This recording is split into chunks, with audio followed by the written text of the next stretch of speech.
Okay, don't come for me. I know I've been doing a lot of claw tips lately, but I actually was just looking at the structure of the nail because I was like, is this a cat claw? Because it looks like something else. And then I realized a very dear friend of mine gifted me a coral bird skull ring. And is that not like a bird skull? Is that literally not the same exact structure as it?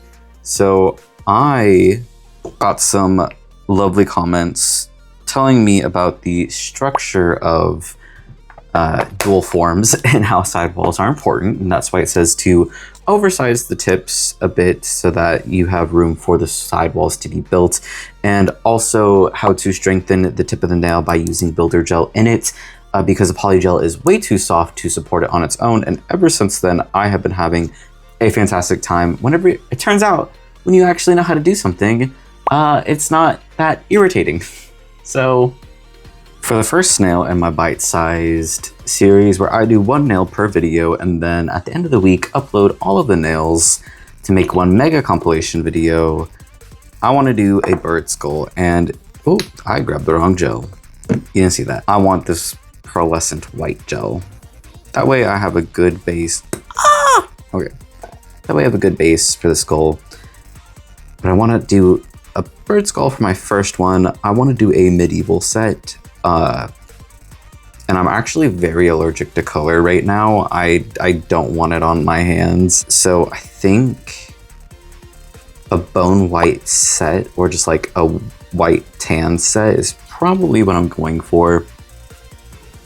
I am building out the full length of the nail, but I don't know if I'm going to keep it this long yet. I doubt I will, because I gotta have short nails on this hand. I can't text really fast without it, and bro likes to argue. I can't let him get one up on me, so I gotta have short nails. Oh, and also for my job. That's important too, I guess.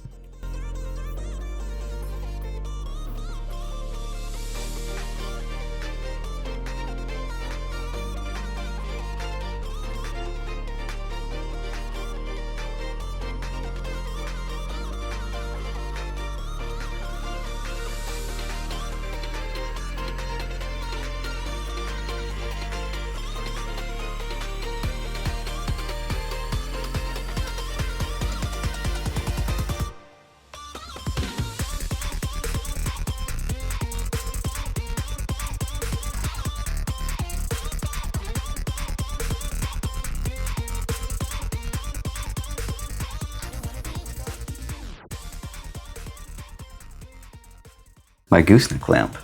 Oh, you probably should have told me to get that before I did this. I went up a size bigger than I normally do, so I definitely misjudged how much gel I needed. I definitely need more. So, I'm just gonna add a bit more.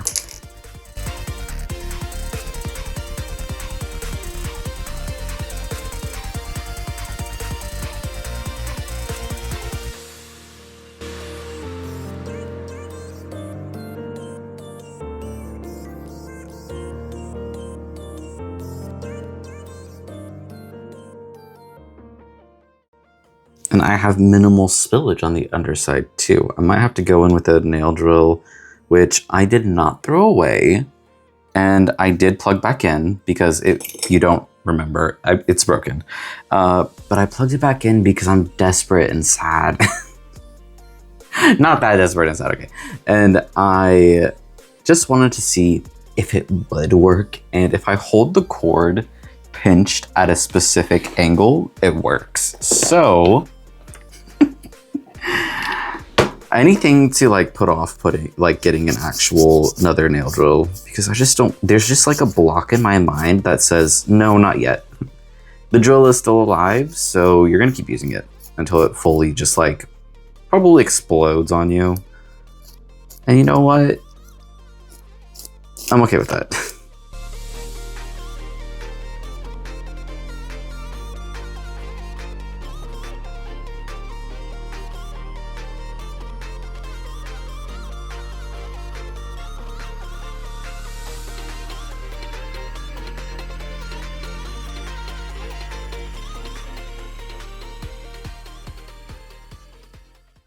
think what I'm going to do is use my ballpoint drill bit to drill some eye holes about right here.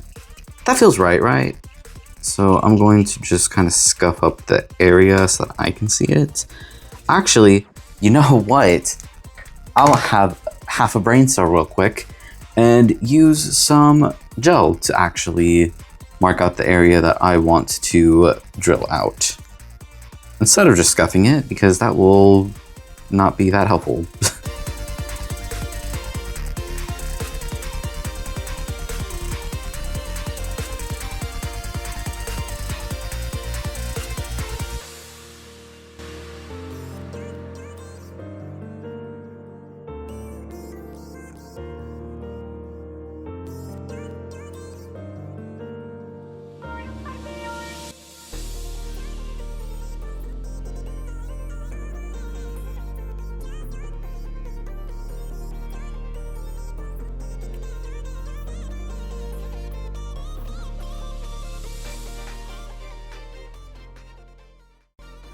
Yeah. Sisters, not twins.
I think that's pretty decent. I feel like the eye holes need to be bigger, but also I don't have that much space left to make them bigger. So we're just gonna have to make do with what we have here.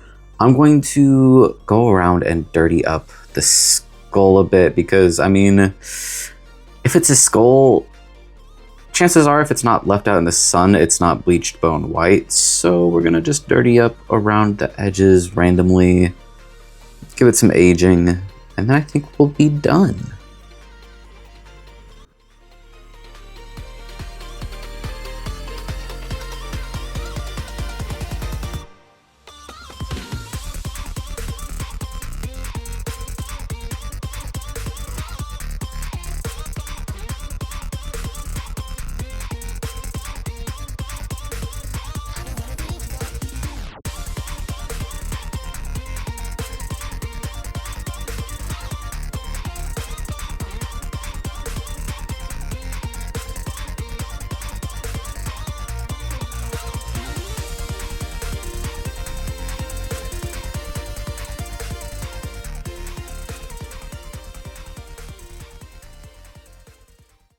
And this is the finished bird skull. I am so glad that I went back and tried it out because I'm incredibly satisfied with it. This was a great first start for the bite-sized nail series. Anyways, enough of that.